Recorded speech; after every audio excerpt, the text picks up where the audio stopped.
욥기 8장 4절에서 6절 말씀입니다. 우리 한 목소리로 함께 읽죠. 시작.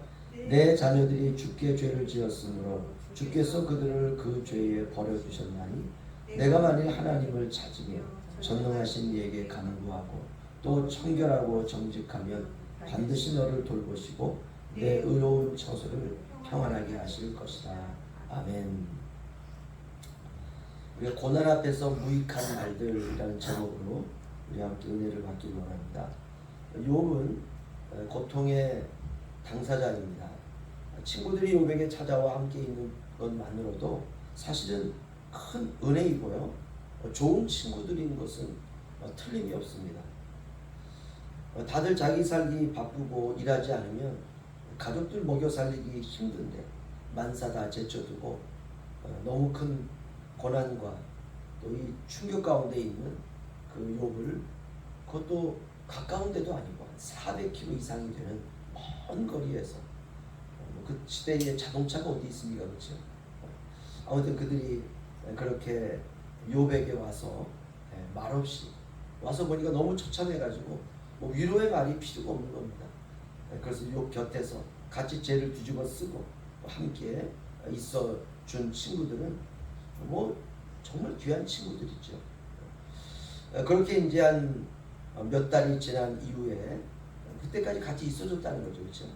그러던 욥이 입을 열어서 말을 하기 시작하는데 그 말이 그 속에 투정도 있고 자기 생일을 저주하는 말들도 있고 그리고 죽고 싶다는 말들도 있고 또 신앙적인 말들도 그 안에 또 있고, 이렇게 이제 쌓여있던 그 물이 뚝이 터져서 홍수처럼 넘치듯이 욥의 말이 홍수처럼 뚝을 터진 물처럼 쏟아져 나오기 시작했습니다. 친구들이 가만히 그 이야기를 들어보니까 그 말 속에 뭐 여러 가지 말을 하는데 없는 게 하나 있는 거예요. 그것은 바로 잘못했다라는 말이 없는 겁니다. 하나님, 제가 잘못했습니다. 제가 죄를 지었습니다. 이 말이 없는 거예요. 그리고 이제 그 말 속에 그 동일하게 들리는 뭐 여러 가지 말을 하지만 친구들이 듣기에는 자기는 다 잘했는데 왜 이런 고난이 왔는지 이런 말로 이제 다 들리는 겁니다. 당연하죠. 왜냐하면 이 고난은 욥의 죄 때문이 아니라 사탄의 충동 때문에 시작된 고난입니다. 그리고 하나님은 그 고난을 허락하신 것이죠. 욥이 넉넉히 고난을 이겨낼 것이다. 하나님은 믿었습니다. 욥의 자녀들이 천국 갔는지 지옥 갔는지 우리는 알 수 없죠. 그렇죠? 모든 인생의 생사 여탈권은 하나님에게 있습니다. 하지만 모든 인생의 운명은 우리 주님이 가지고 계시기 때문에 때로는 우리에게 슬프고 고통스러운 일들이긴 하지만, 그러나 하나님은 절대 주권자이시지 않습니까? 우리에게 슬픈 일이지만 욥의 자녀들은 하나님의 뜻대로 그들의 운명이 이루어졌다면 내가 슬픈 것이지 문제는 없는 것입니다. 그러니까 나의 현실을 기준으로 모든 것을 추측하고 결정하고 그럴 것이라고 결론을 내면 안 되는 거죠. 하나님의 뜻이 중요합니다. 이렇게 이제 욥의 고난은 하늘에서 시작을 했기 때문에 어쩌면 욥의 하소연과 푸념 어린 소리는 뭐 괜찮습니다. 그런데 친구들이 듣기에는 이게 너무 불경스럽고 너무 이제 이 말들이 그 친구들의 그 신앙적인 틀에서 보면 얼토당토하는 말인 겁니다. 이 상황에서도 자기의 죄를 돌아보지 않고 자기의 잘못을 돌아보지 않고 자기는 아무 잘못이 없는데 왜 이런 고난이 왔는지 내가 죽고 싶다 이런 말로부터 시작해서 욥의 말들은 이해하기가 어려운 겁니다. 그래서 욥에게 이 친구들이 이제 더 독한 말을 하는 거예요. 그 엘리바스는 야 네가 죄를 지어서 이 고난이 온 거야 라고 얘기를 했다면 욥이 또 그거에 대해서 또 여러 가지 말로 이렇게 얘기를 하니까 이게 변명처럼 들리는 겁니다. 그러니까 수아 사람 빌닷이 8장 4절에 보시면요, 우리 함께 읽죠. 시작. 내 자녀들이 주께 죄를 지었으므로 주께서 그들을 그 죄에 버려두셨나니. 아멘. 무슨 말이냐 하면 너희 자녀들 10명이 모두 죽은 이유는 주님께 너희 자녀들이 죄를 지어서 그렇다. 그리고 하나님의 정의가 실현된 거다. 이거는 정말 욥에게 충격적인 말이죠. 이건 충고가 아니라 이건 저주에 가깝지 않습니까? 대만 사람 엘리바스는 욥 당사자 당신이 죄를 지어서 이 저주가 왔다 라고 했다면, 수아 사람 빌닷은 더 나아가서 네 자녀들이 죽은 이유는 너희 자녀들이 죄를 지었기 때문에 하나님의 저주가 임한 것이다. 하나님의 공의와 정의가 실현된 것이다. 이런 말들은 원수가 하는 말 아닙니까? 평소 감정이 쌓여서 그래 네가 어디 잘 되나 두고 보자 했던 사람들이 하는 말이거든요.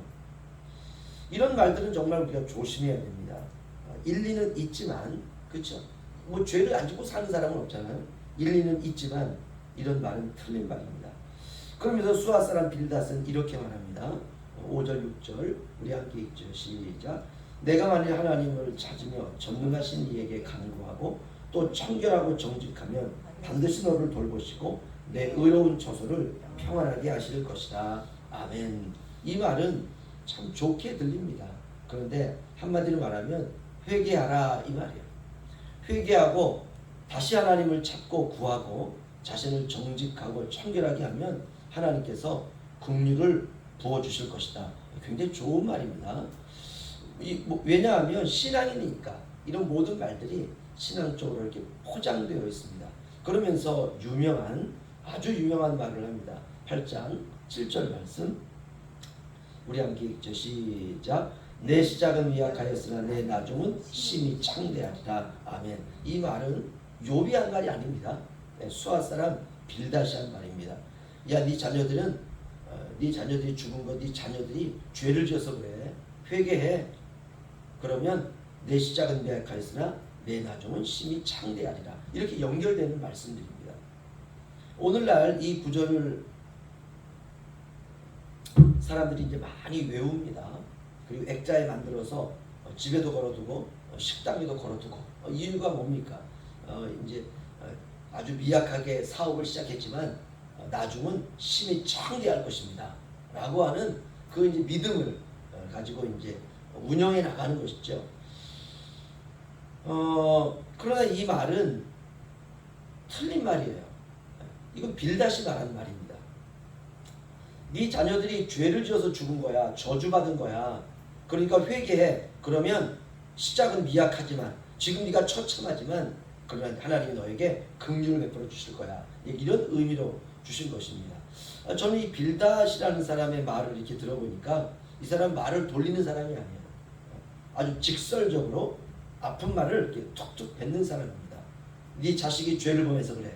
회개해. 이거 굉장히 직설적인 말들이거든요. 대부분 사람들은 말을 이렇게 돌리지 않습니까? 그렇죠?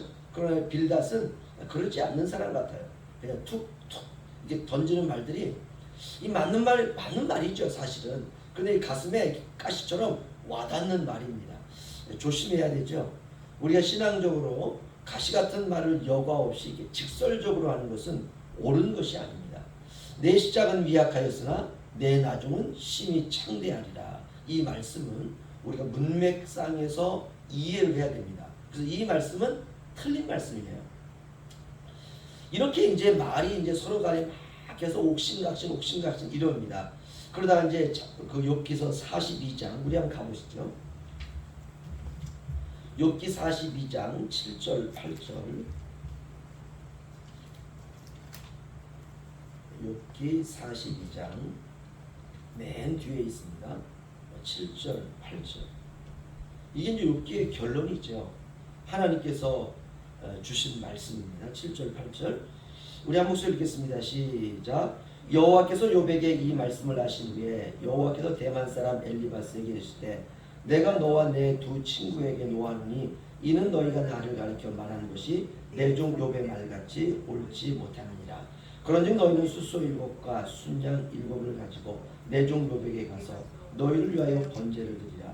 내 종 욥이 너희를 위하여 기도할 것인즉 내가 그를 기쁘게 받으리니 너희가 우매한 만큼 너희에게 갚지 아니하리라. 이는 너희가 나를 가리켜 말하는 것이 내 종 욥의 말같이 옳지 못함이라. 아멘. 그러니까 최종 결론은 이거예요. 욥의 입에서 나왔던 아주 독한 말들도 옳지 않지만 너희들이 욥에게 했던 말도 옳지 않다. 우매하다. 이렇게 말하고 있습니다. 그러니까 욥기를 통해서 하나님께서 우리에게 주시려고 하시는 말씀은 뭐냐면 이겁니다. 하나님을 잘 믿고 경건하게 살려고 하는 의로운 사람들에게도 알 수 없는 고난이 닥칠 수 있다. 이게 결론이에요. 우리가 이것을 꼭 기억해야 됩니다. 그러니까 하나님을 잘 믿고 경건하게 살려고 하는 의로운 사람에게도 그 사람이 알 수 없는, 우리가 알 수 없는 고난이 닥칠 수 있으니까 낙심하지 말고 의심하지 말고 포기하지 말고 끝까지 신앙을 잘 지켜야 된다. 바로 이겁니다. 그 욥기서 8장 7절 우리가 좀 전에 읽은 것, 내 시작은 미약하였으나 내 나중은 심히 창대하리라 라고 하는 이 말씀은 수아 사람 빌닷이 대충 갖다 붙인 하나님의 말씀 비슷한 말입니다. 이 말을 우리가 조심스럽게 이해해야 되는 이유는 빌닷이 자기의 논리를 합리화시키기 위해서 사용한 아주 좋은 말이에요. 그러나 욥에게는 이 말이 용기가 되지 않았습니다. 기독교 신앙은 바로 이런 겁니다. 우리가 하나하나 아무리 좋은 말씀이라 하더라도 조심조심 이게 누가 한 말인가, 어떤 상황에서 이 말을 했는가 우리가 확인하면서 믿어가는 것입니다. 오늘 하나님을 잘 믿고 경건하게 살려고 하는 신자들에게도 알 수 없는 고난이 닥칠 수 있다라고 하는 이 사실을 우리가 꼭 기억하면서 우리 하루하루를 겸손하게 주님만 바라보며 살아가는 귀한 하루 되시기를 주의 이름으로 축원합니다.